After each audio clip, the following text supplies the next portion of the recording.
Ano ang sabi?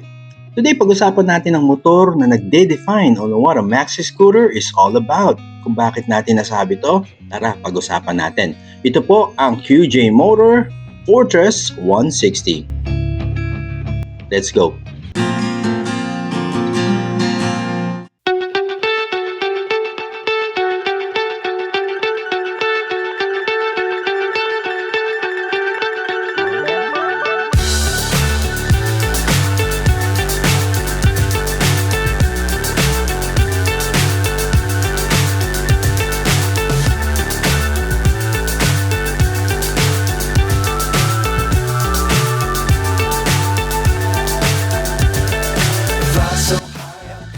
Kung di pa po kayo nagsasubscribe sa channel ko, please do consider subscribing and hit that like button. Maraming salamat po.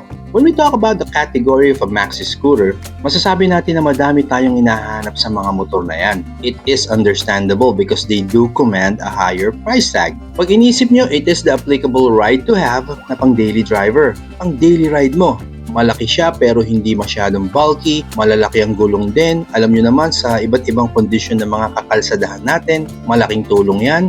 Mas may suporta sa suspension system niya kasi dual shock siya sa likod, mas komportabling gamitin at kaya ding isingit sa katrapikan kahit malaki siya. Design, they're very modern at very high-tech din ang mga features. At madami pa tayong pwedeng i-mention pero para sa akin ang gusto ko sa kanila, yung nangunguna ay yung stability, yung kumpiyansa ka sa motor na ginagamit mo. Yung parang sinasabi sa'yo ng motor na, I got you. And mostly, kita naman natin maxi scoots most of the time, makikita natin yan ang ginagamit sa malupitang mga long rides. Kasi nga, tamang-tama siya kasi madami kang madadalang gamit, matibay, at matipid din sa gas. At syempre, yung convenience, di ka bibitinin sa power. Pero para sa isang motorcycle enthusiast na masasabi natin na naghahanap ng bagong motor, siguro kung aling motor ang makakakuha ng atensyon niya, yung overall package na ino-offer, comparison to its price syempre, o talaga meron ka ng target na motor na bibilin mo, importante pa rin talaga na iisipin mo na laging balansehin dapat. Kailangan pa din yung mararamdaman mo na sulit ang pera na ibibili mo para sa motor na yun. Yung tipo mong pag inuwi mo na yung motor, abot tenga ang ngiti mo. And on this aspect, the Fortress 160, if you choose this, you will be a happy camper for sure. Tingnan naman ang overall look niya dito sa harap. It has this very dominant presence or characteristic.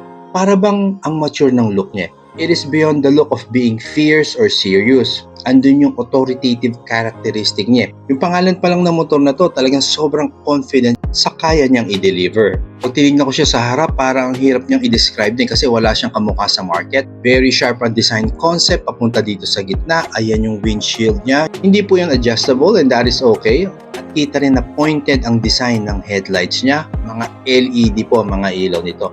Sa side profile naman, andun pa rin yung dominant look niya. Yung mga sharp contouring, lalo na dito sa may bandang harap, ayan. Dito pa lang kita mo na naked handlebar ang setup niya. Yung design ng upuan, ang ganda, ayan. Texture ng seats, yung quality, ang ganda rin. Unique din ang design ng exhaust pipe niya, ayan. You flip this over, iyan ang tapakan ng OBR. Kita naman na komportable din sila. Kahit yung grab handle niya, hindi yung usual na bakal na nakasanayan na natin. Okay pa rin dahil nga malapad naman ang mga upuan niya. And tingin ko naman may pagka-PCX yung concept na yan kasi it has that premium look without that grab handle na mahahawakan mo. Iba ang setup niya. Ang ganda rin ng design ng QJ. Yan yung emblem niya sa gilid. Simple lang pero nakakadagdag sa premium look niya. At mapapansin din natin sa view na to, napaka Pinoy rider friendly siya. Kahit hindi ka katangkaran, average height lang, di ka mahirapang i-handle yung motor na to. 1,945mm ang kanyang wheelbase. Ayan. 750mm ang seat height. Kaya perfect yan kahit anumang height ang rider na sasakay dito. At yun nga po, very aggressive ang tindig. Premium ang look. Talagang pwede mo itapat. Andun siya, kumbaga sa NMAX and PCX, andun siya. Hindi siya papaiwan sa look and features. Now, speaking of features, you've got the TFT display panel. Ayan, ang ganda po. Very modern ang look. Dito pa lang mararamdaman mo na sulit eh. USB charging port meron at meron po siyang screen mirroring. Most of the time, ito ay feature na meron sa mga sasakyan, mga bago sasakyan, mga modelong sasakyan. At nakakatuwa na meron siya. So, That's it. Yung phone mo, makikita mo sa TFT display niya. May calls, whatever, navigation, andyan. Very, very cool feature. Ayan po yung controls niya sa kaliwa. Ayan, mga menu, ayan, ganda. Naka-naked handlebar. Dito naman sa kanan, ayan. Kaya it kind of feels siguro sa look dito, parang may pagka-PCX, pero pag tinignan mo yung TFT display niya, hindi. It's just its own definition. It has its own character. At iba pa mga safety features niya, meron siyang dual channel ABS. Sa pricing po nito, dual channel ABS na po siya. Naka-hydraulic disc brakes para sa likod at harap. 110 by 180 14 sa harap ang size ng gulong. 130 by 70 by 13 sa likod. Talaga naman ang braking capability nito, very sharp and andun yung kumpiyansa mo talaga. At meron din siyang traction control system. Nice! Amazing! At sa ilalim naman ng upuan, ayan, ang laki din po ng kanyang under seat storage. Marami kang mailalagay dyan.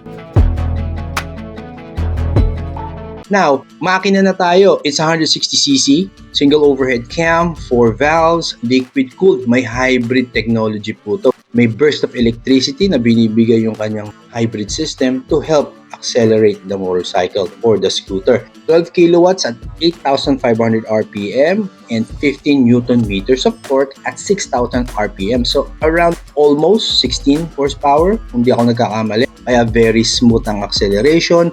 Hindi ka bibitinin ito sa mga akyatan. And the best thing about it, fuel efficient. Very, very fuel efficient. 45 kilometers per liter ang average. Well, syempre depende pa rin sa iba't ibang kondisyon. But on average, you can hit that mark. 45 kilometers per liter. Amazing. Kaya kahit ikaw ay daily commuter na nagmumotor o weekend explorer, itong Fortress 160 talagang sakto para sa'yo. Ngayon, ang tanong, magkano ang motor na to? Nakakatawang isipin that this maxi scooter is priced so competitively. If you're looking for something a little different, na alam mo, you're doing a smart choice, features, performance, solid talaga sa value for money binibigay nito. At sa presyohan, ito po ang pricing ng Fortress 160. Pasyal na po kayo dito sa QJ Motor, dito sa Antipolo sa may Masinag area. Madali lang makita ang kanilang showroom, mga motor ng Bristol, QJ Motor, andito po, pasyal na po kayo dito. Sa pagtatapos, at 149,000 pesos, napaka-competitive ng pricing nito. Considering yung inaalok na high-tech features, modern design, fuel efficiency, and powerful engine. Talagang undeniably, without a doubt, ang QJ Motor, once again, delivers on this one. Ito po ang QJ Motor Fortress 160.